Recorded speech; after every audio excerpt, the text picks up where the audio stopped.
Hey there, welcome to Bandit's Keep. I'm Daniel, and today we're going to talk about rulings over rules. This is that statement that you hear a lot if you kind of are on the blogs or on YouTube about often used by people that are proponents of OSR or old school revival, this kind of thing that the rules are guidelines and that they should be changed at will or something like that. We'll talk a little bit about that. I just kind of, if you don't know what I'm talking about or there's something new to you, I'll kind of cover it a little bit. And then I'm going to talk a little bit about how you might make rulings on your table or virtual tabletop as it would be. So what we want to think about here is that there's kind of, and again, I'm going to go far sides here. Obviously, there's lots of space in the middle, and that's where most of the world dwells. But if you think about it on two levels of games, you've got something where there's no firm rules at all, and the referee or DM or GM, whatever, is kind of making them up as you go along.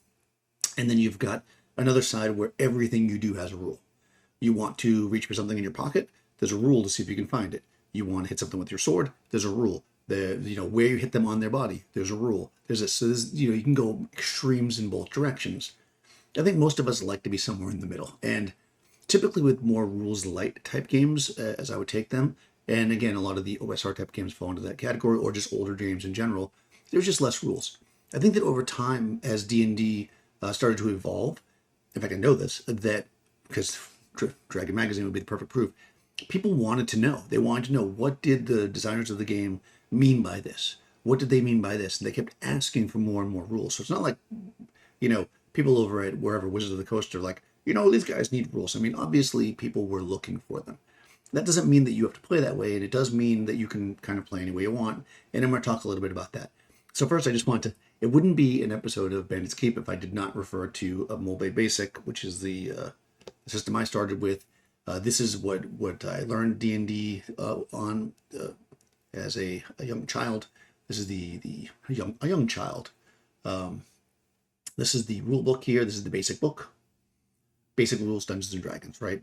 Often referred to as Mole Basic, or BX, because there's also an expert part of it. But if we look on page 3 here, they're talking about the rules, and I'm not going to read all of this to you, but read the rules of the book. Read the whole book through, except the sample dungeon. The rules all fit together, so it's talking about rules here. But right down here is the part where I think a lot of people will kind of distinguish as the rulings versus rules. While the material in this book is referred to as rules, it's not really correct. Anything in this booklet and other D&D booklets should be thought as changeable. Anything that the dungeon master or referee thinks should be changed. This is not to say that everything in the booklet should be discarded. All of this material has been carefully thought out and play tested. However, if after playing the rules as written for a while, you or your referee, the dungeon master, think that something should be changed, first think about it, how changes will affect the game, and then go ahead. For the purpose of these rules is to provide a guideline that will enable you to play and have fun.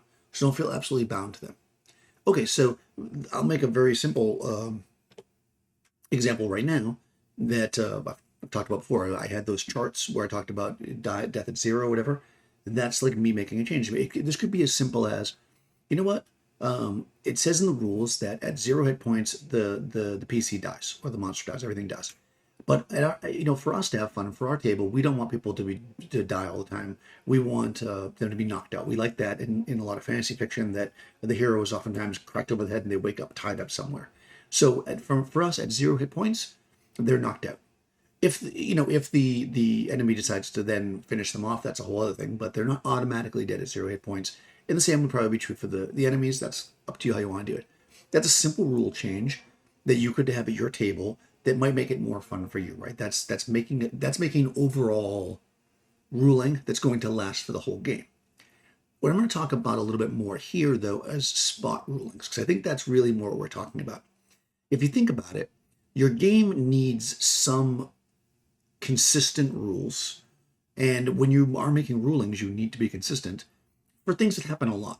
So, for instance, you use your weapon to attack the enemy a lot in Dungeons and Dragons, right? This is something that happens all the time. So it makes sense to have a rule for that. I roll a 20-sided die. I try to get a number high enough to hit their armor class. If I hit, I do damage, right? That's a rule that's always going to be used. You could modify it some way by having strength bonuses used or not used or whatever in different types of systems. But that's the kind of rule you want to be kind of locked down, right? Something you're going to use over and over again. But there might be very specific things like, oh, I'm in a giant's castle and I want to, use a piece of cheese to lure a mouse across the room to distract the giant so I can run out. There doesn't need to be a rule for that. That's the kind of thing that your dungeon master or referee is going to make a ruling on the spot. Is the mouse going to be attracted to the cheese? Will the giant notice you? Will the mouse, will you be able to outrun the mouse once it comes up to you? Right? These are the things that, we're assuming a giant mouse here. These are the things that you're going to want to make rulings on the spot. And yes, you want to be pretty consistent with these, but each one of these events is going to be unique in and of itself. It will have its own set of circumstances that almost never will be repeated, at least not often enough to have a formal rule for it. Now, if it's something that happens a lot, then you can make a formal rule, right? You can make your own, and that's what people call house rules, right? This is where you get to the point where it's kind of like, you know what, every time my players are asking me how many of my arrows can I recover after a combat, I'm going to make a house rule and say, you can roll a d6 and get that many back, whatever the rule is, right? So this is the kind of stuff that we can make it. So you've got your formalized rules that can be changed, of course, but in a more permanent way. You've got your house rules, which are things that you're creating that aren't in the rules, but you want to have as a regular formalized rule. And then you've got rulings, which are things that happen on the spot. And when we talk about rulings over rules, we're talking about the idea that the game itself should have a very simple or small set of the kind of permanent rules, and everything else should kind of be free form in the sense that when it comes up, the DM and the players will decide on the spot how it should be handled. Typically, the best way to do this, I found, as a DM, is to present these things as options. What you don't want to do is say, a player says, okay, I want to try to lure the mouse with the cheese to distract the giant, and then you're like, okay, roll a d6, and then they roll, and you're just like, okay, no, the giant sees you, it steps on your head. You don't want to tell them that. What you want to do is be like, oh, okay, well, I mean, mice like cheese, but this giant's really paying attention, so I'm going to give you a 2 in 6 chance, but if, you fail here, let's say that if you roll, I'll say 2 in 6 chance you can get the mouse over there.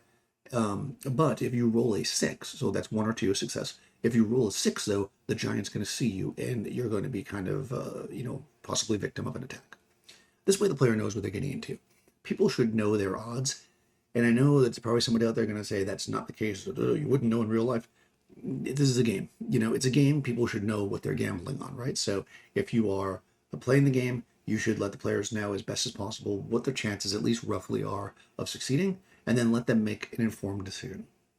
So this is where that comes down to. So what I want to do now is just kind of talk about a couple ways of adjudicating, because I get questions a lot about this. So I thought I would cover that. So we're going to assume that you're into this idea of rulings, and you're playing a game system that doesn't have a lot of rules, or maybe you want to change them and just go with the flow. And so here we go. In no particular order, roll a d6. Okay, this is one of my favorite ways to adjudicate things these days.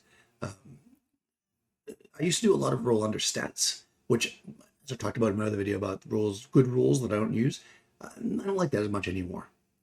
I like to base, because most of these things aren't going to be strictly something that is a physical or mental thing. A lot of times they're being clever, and it's not a strict way to say, well, roll under your intelligence to get the attention of the mouse. I guess you could roll under your charisma.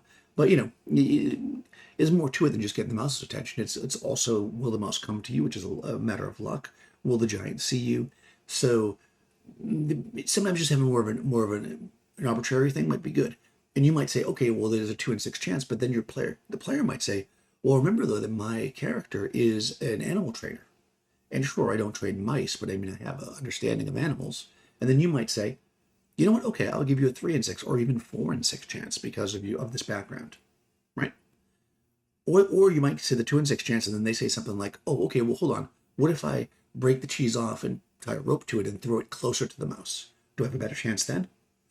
Okay, yeah, I'll give you a 3 in 6 chance, but now if you get a 5 or a 6, the giant sees you, right?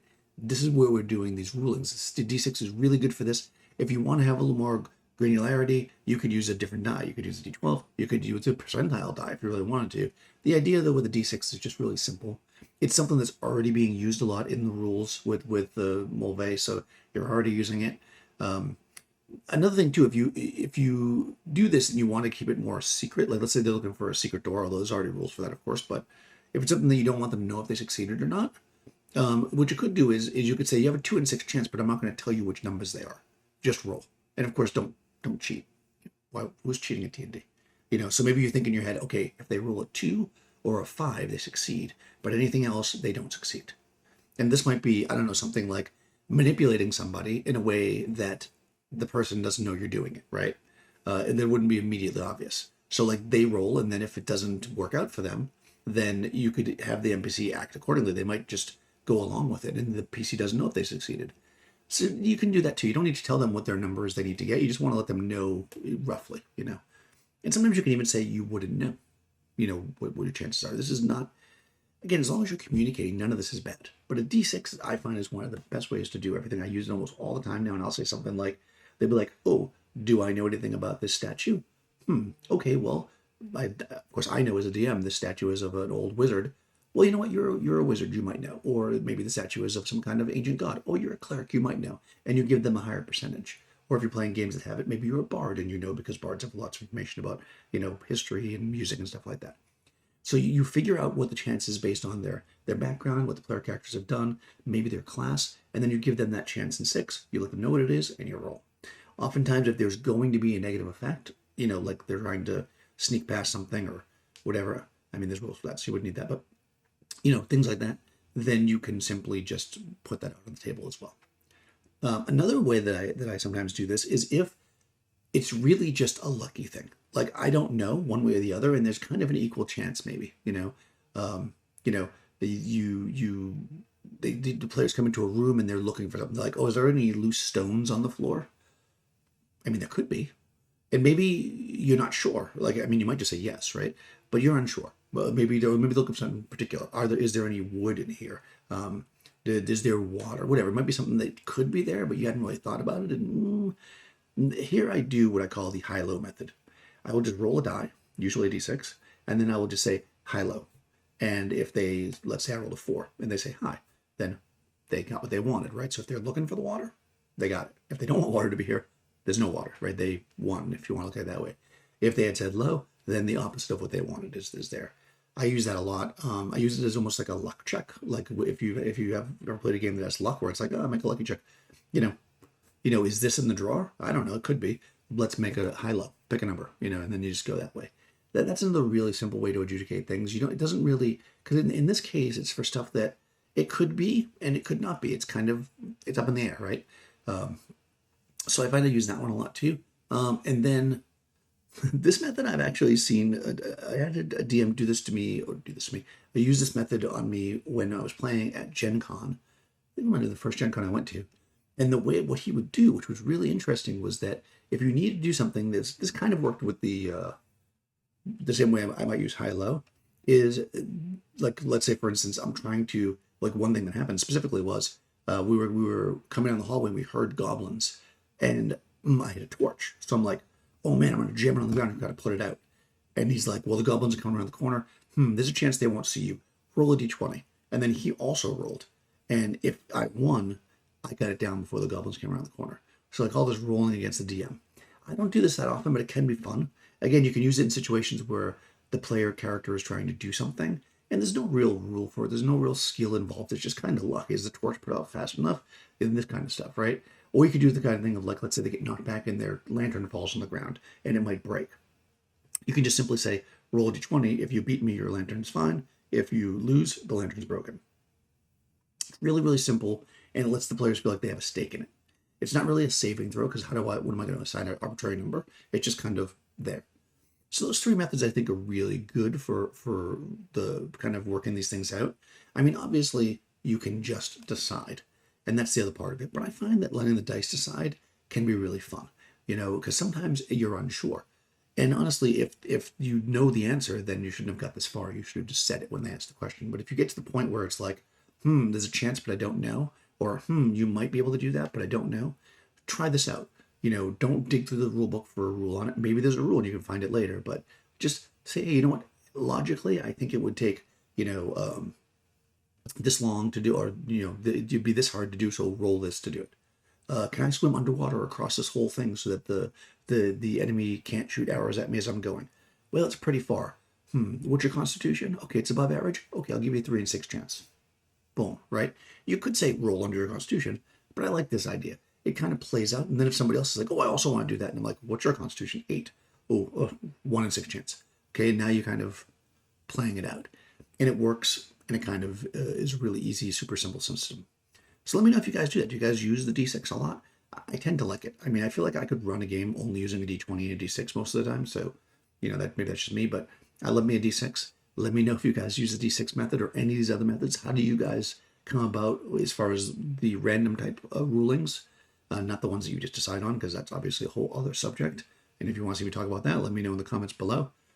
We crossed the 2,000 subscriber threshold, so I will do some kind of a dance contest giveaway coming up. I have to figure out how to do it, and we'll do that soon. So if you have ideas for the dance contest giveaway, let me know in the comments below. Be sure to subscribe, ring the bell, do all kinds of good stuff, and I'll see you next time.